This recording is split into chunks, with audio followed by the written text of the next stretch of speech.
Welcome everyone to Success Without Borders, Exito sin Fronteras. I want to give a big shout out to Encore Bank, our sponsor, for all your commercial needs, your real estate needs, all your small banking needs. Reach out to Encore Bank.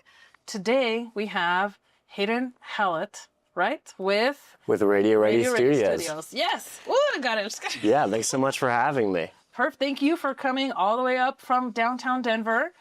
Tell us a little bit about yourself and Radio Ready Studios. Sure. So I've been in the Denver area for about 5-6 years, kind of pretty integrated with the music industry over there, mostly with local artists, with bands, and some small commercial work, you know, like audiobooks, like ads, like voiceover dubs for TV shows, stuff like that. And so after working in the studio environment at other studios for a while, I decided I wanted to open up my own shop, you know, and have things all into my control where I can kind of shape and open this new age recording studio where it takes a lot of the techniques and principles from the past and then also brings in a lot of these modern moves as well, like a lot of the digital equipment we have. And so there's a lot of contrast between our studio and other studios in the area. But yeah, we're called Radio Ready Studios. We're located in downtown Denver on the top floor of the university building, which is really fun. Okay. And so artists get to walk in and they get to look straight out at a view, straight to the mountains, and kind of a skyline vibe, right?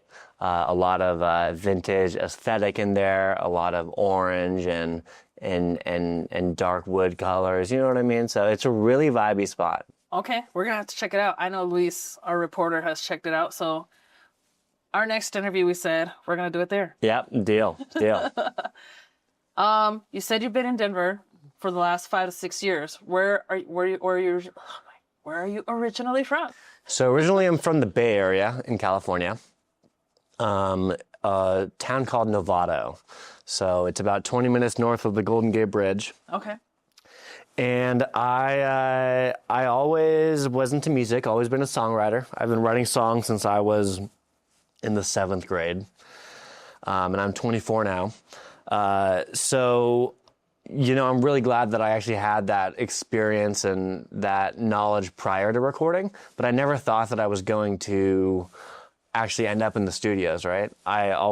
Originally my plan was, hey, I'm going to learn how to do this and record audio so I can save money in the recording studio, which is kind of funny because I ended up opening the recording studio, you know? But yeah, originally from the Bay Area. And so I moved out here, 5-6 years ago. Okay. You said 7th grade. Yeah. That's going to blast from the past. It is a blast from the past. What got you into music? You know what? It's a weird thing because no one in my family, in my direct family, is a musician. I mean, not my dad, my mom, my twin sister. So one time I got an acoustic guitar. My uncle, however, my dad's brother, was always in a band, kind of a local band. And so I got a guitar. I'm sure it would make sense if it was the birthday when I was in the 7th grade, right? Because I remember I got the guitar and I started playing pretty immediately. And I got some guitar lessons and fell in love with the songwriting process, and started to really understand how everything kind of gets sculpted from an idea to an actual song. But I never thought I would do it. I never thought I would be working a profession that's like completely inside the music scene. But I've always had a lot of pretty deep emotion, and expressing that into music has always been big for me, especially with working with other people too. Okay. And for our audience, everyone that's listening, what is the difference between writing music and writing songs? Yeah, I mean, there's not much context behind that question, but I'm going to assume, because I guess I got to take it my own way. Yeah, considering someone that's, I'm sure. a baby, right? Explain this to me. Yeah, sure. So what does this mean? Writing music versus writing songs? Yes. I would say that writing music is a little bit more of a broader sense, right? Music can be anything. It can be any type of musical expression, any type of jam, or getting together with other people or just by yourself, and just kind of seeing what happens, you know what I mean? Because writing music could really be anything. As opposed to writing songs is a little bit more formulaic, you know? And once you get into the recording scene for so long, working with so many artists, I really started to unlock this formula of writing, the process, the formula within writing these songs, which is a really strange thing and actually scares people away when they come to the studio, so I don't say that. Except for here, because people freak out when they hear a formula. It makes them feel like there's a plan already being set before you even know their plan, right? But it's just in the sense of like the song structure, right? In pop, you know, having an intro, verse, pre-chorus, chorus, but then as soon as that second time it comes around, right, that second verse, things have to be different. There needs to be more space, but also more vocal activity going on, you know? Right now in music, there's a lot of songs that start with the chorus, as opposed to it just being the intro, so it immediately grabs the listener, right? Or having like 2-4 choruses at the very end of the song, you know? But then an audio that translates to small differences in the technicalities. So there might be a 0.5 decibel volume adjustment between different sections of the song, just to keep the listener engaged. And so when I'm writing songs with a band or writing songs for myself, I'm letting, or let's say with the band, I'm letting them take the front seat, driving the record, and I'm there as the producer, and I'm thinking for the listener. I'm thinking, hey, you may not want to do that because it's going to lose the listener's attention. And God, who wants to hear that? But also, who doesn't want their song to be better? You know what I mean? Right. So as long as everyone's heart is in the right place, it'll be a successful process. Well, I think that's part of the reason why they're paying you, right? Right. But a lot of the time they don't know that. They're just hiring a recording studio, you know? A lot of people will call the studio last second and then they'll go, you know, they'll be very excited when I have ideas to pitch, but they're not always expecting it, you know? Okay. Yeah. So would you say that's one of the biggest reasons Radio Ready Studios is a market leader or a differentiator? Absolutely. Yeah. I mean, if you were to book a session at Radio Ready, I'd be your recording, mixing, mastering engineer unless it was requested to be otherwise. But you know, it's also it's kind of a private boutique recording studio, right? But like you said, it's not only recording, mixing, mastering, it's producing, right? It's me trying to offer and help to make your record sound as best as it possibly can, aside from sonically sounding great. Okay, perfect. What is your favorite genre to record? Rock and roll. Wow. So any type of rock and roll. Because when I started, well, it was the first type of music I ever listened to. But also when I was learning how to mix music, I started mixing rock because it's kind of the hardest genre to mix. And I figured that if I started mixing rock, I would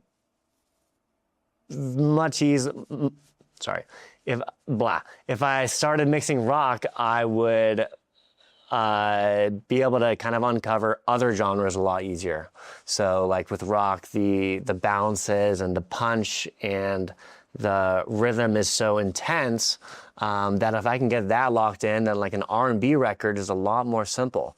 Or a rap or a pop record, so simple, right? So, but rock is my favorite. It always has been, and I love every subgenre of it. We've been doing a lot of like Midwest emo lately, a lot of pop rock.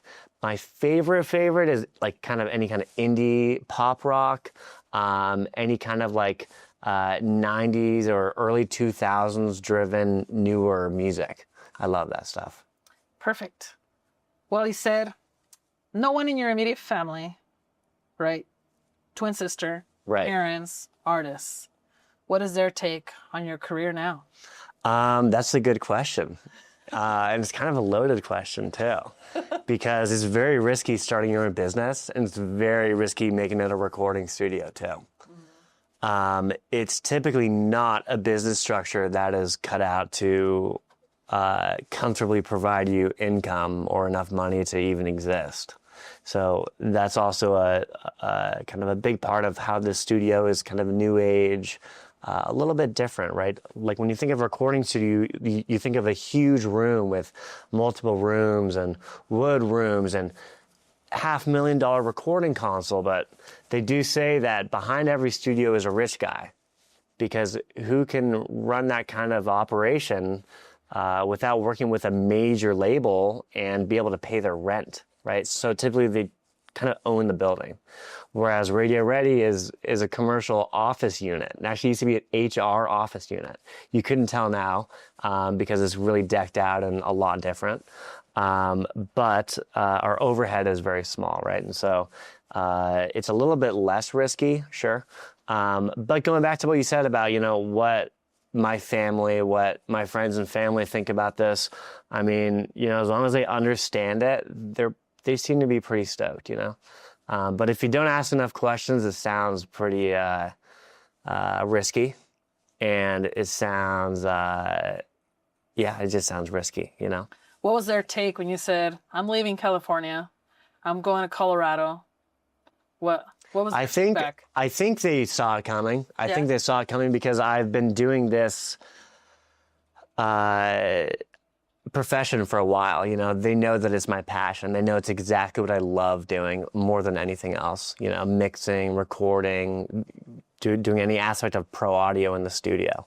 And so I don't think it hit them like a bus or anything. Like, oh my God, when did you start to do recording? Like, they were there supporting me when I did like 8 free internships and living at home and making no money, just learning.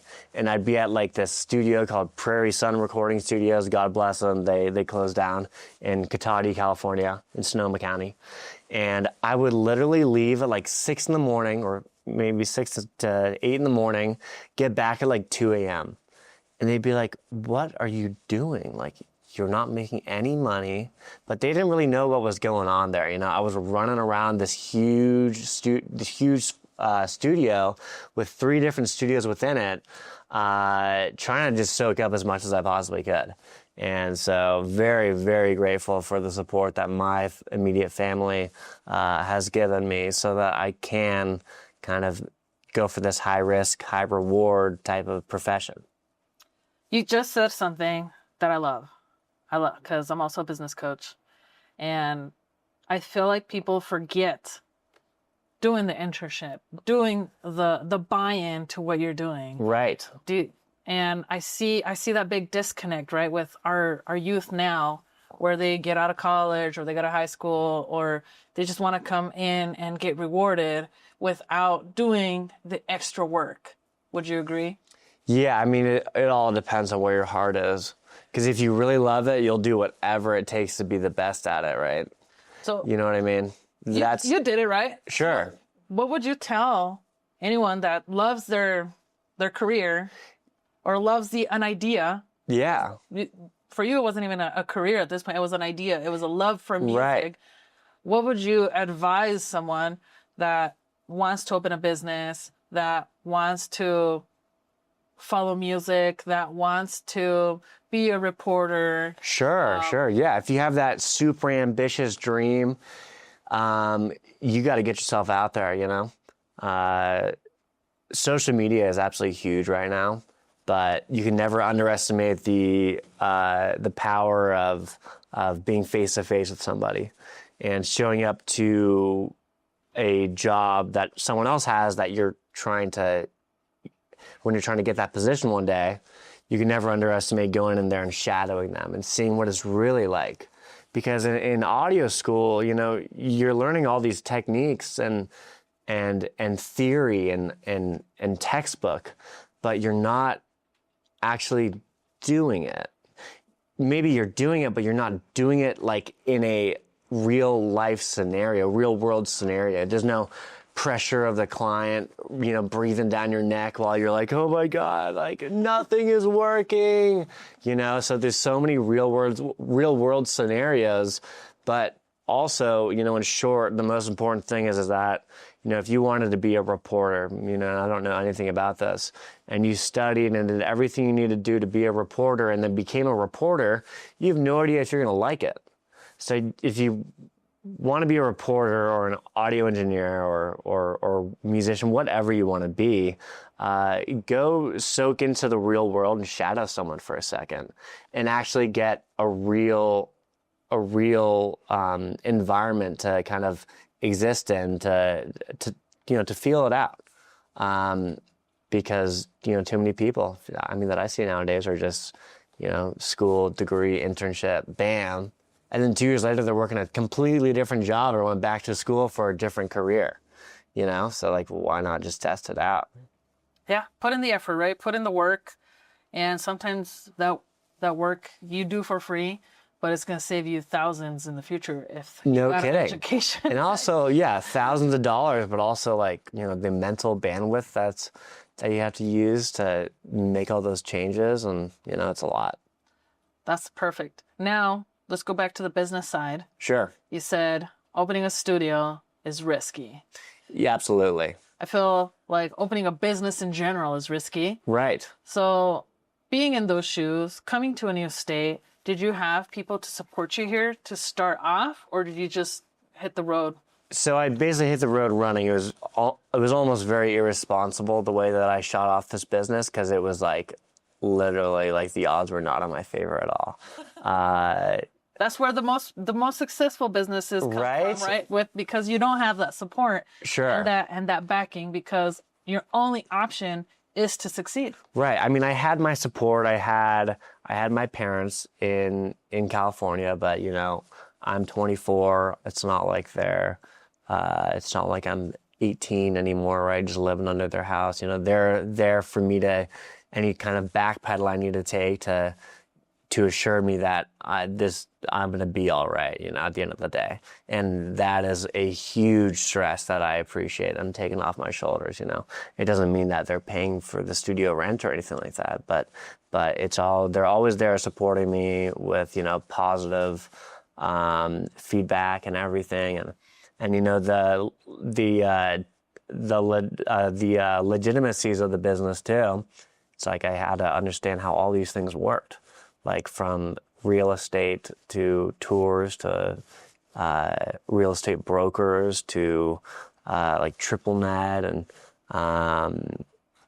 different types of rent, like all kinds of stuff, zones. I had no idea about any of this stuff, So it was a huge learning process.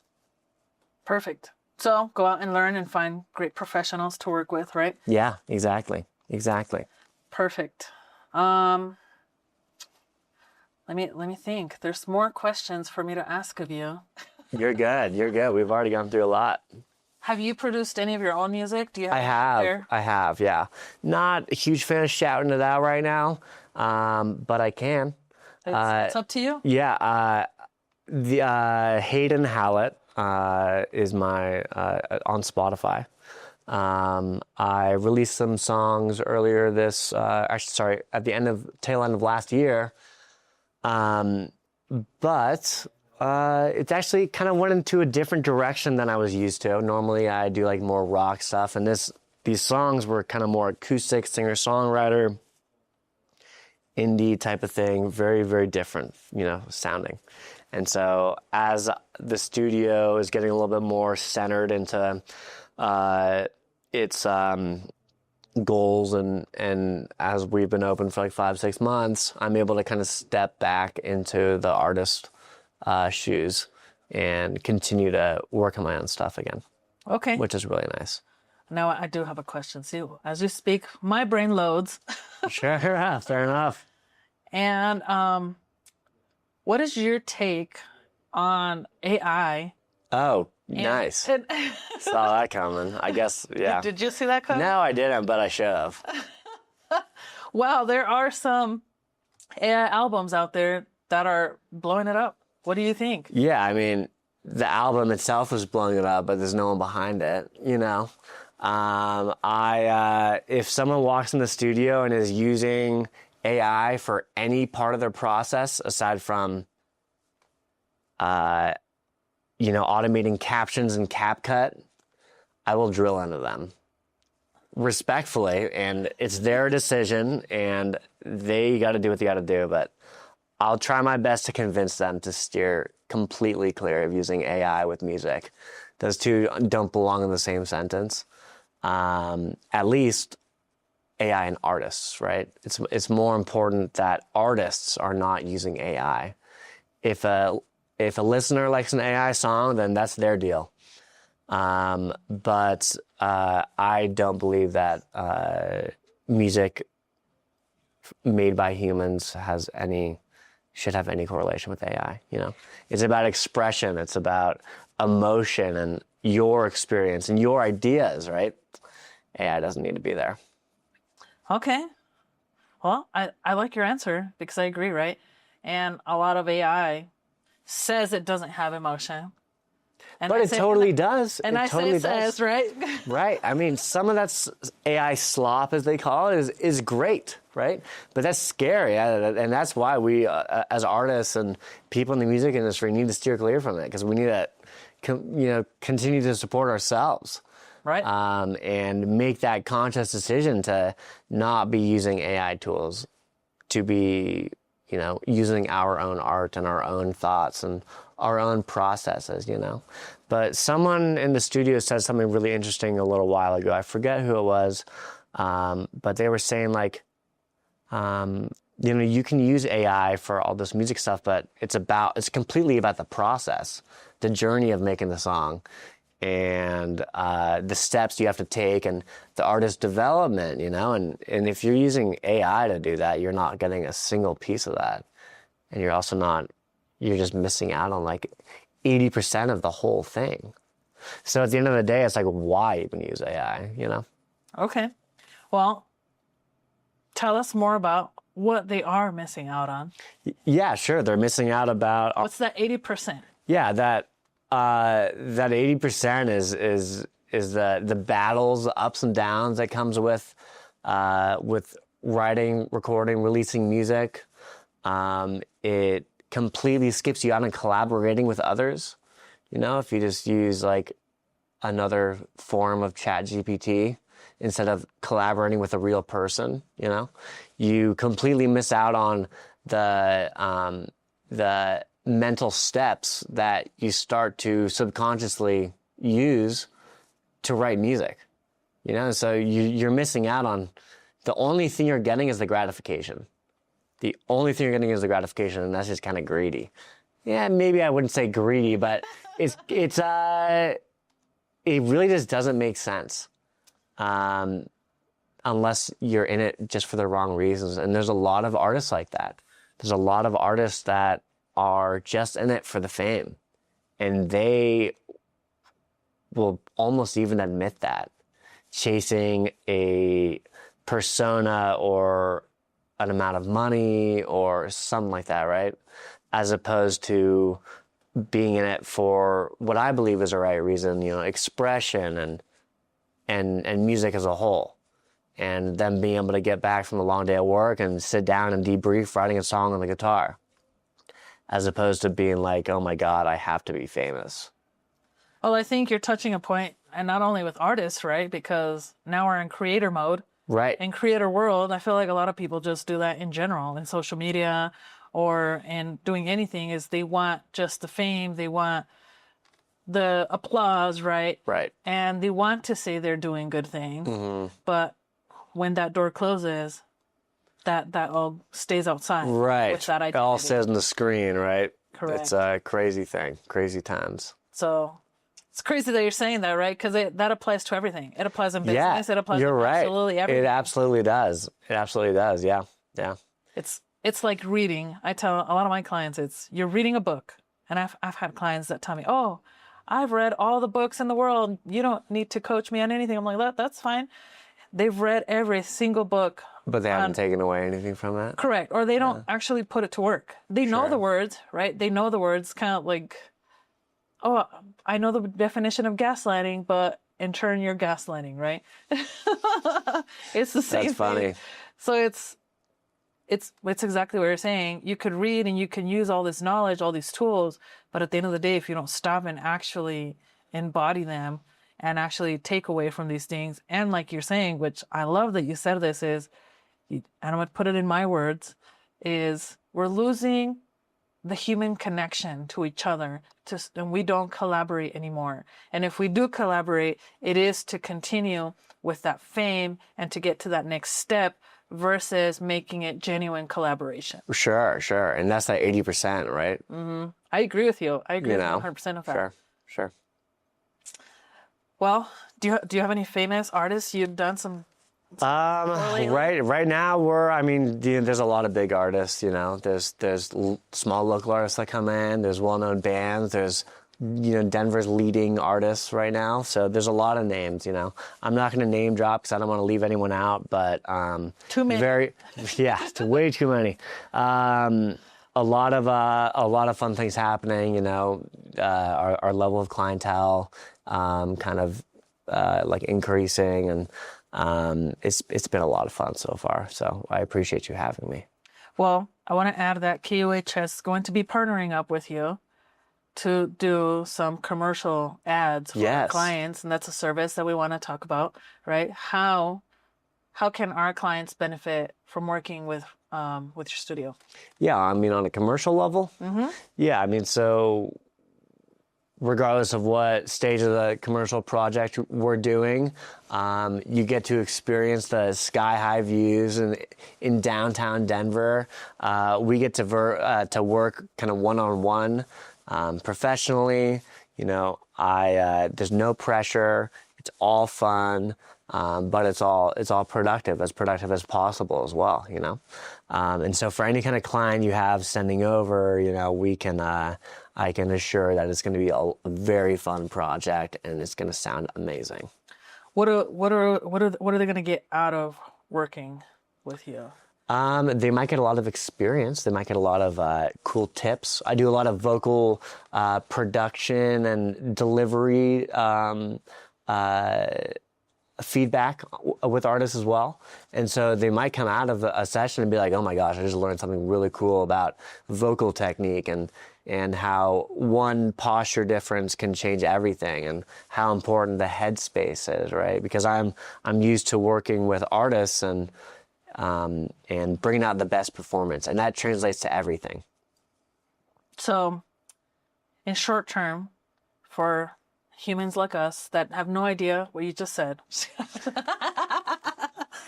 that's going to be our audience. Fair enough. Is they're going to get professional audio for right? I see what you mean. Yes. Yeah, they're going to get, so it depends. It depends on what the project is. An ad can mean so much though. Like they're coming in to do voiceover for an ad. Sure. And they're working with KUHS, or they're working with an ad company, So, let's say it's for the ad company. The deliverable isn't necessarily important for you. It's important for your label that you're behind, right? But in terms of what they'll be getting, actually physically getting is going to be a very high quality, export of their audio. But again, it really depends on what it is that we're working on. So for example, if we're doing a TV background or TV ad-libs, right, for like an animated show, the artist can go ahead and come in, I'll have everything ready to go, some coffee, etc., and then I get them as comfortable and as best of a headspace as possible, put them in the booth, I get their tones, I make sure the compressor's working as well as I want it to. I make sure the level's not too hot. We'll have a Zoom session going on the computer with that larger company and their producer tuning in, and we're all just bouncing off of each other. It's a very fun process. And then at the end of the day, I pack everything up, send it over, and that client that came into the studio doesn't have to worry about anything. Everything is taken care of between me and whoever is receiving the deliverables. All files will be sent as soon as the session's over. Perfect, perfect. So quick and easy. Quick, easy, efficient, and fun, you know? Perfect.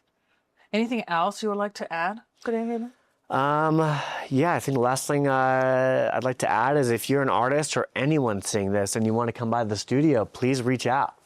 Our Instagram is radioready.studios. My cell is 415-827-1511. You can reach out absolutely anytime. Always love having tours. Come hang out, like, you know, the earlier side of the evening, watch the sun go down between the buildings. A really cool spot, and it'll show you some stuff we've done. We're going to have to go check it out. Yep. Maybe do a networking. It's a deal. Done. We'll make it happen. Well, thank you, everyone. Today, we have Radio Ready Hayden Hallatt. Whoa, I said it right. I got to give myself kudos. Yeah. And we will see you next time. And again, thank you, Encore Bank, our sponsor for today's episode. Yeah, thank you so much for having me, KUHS.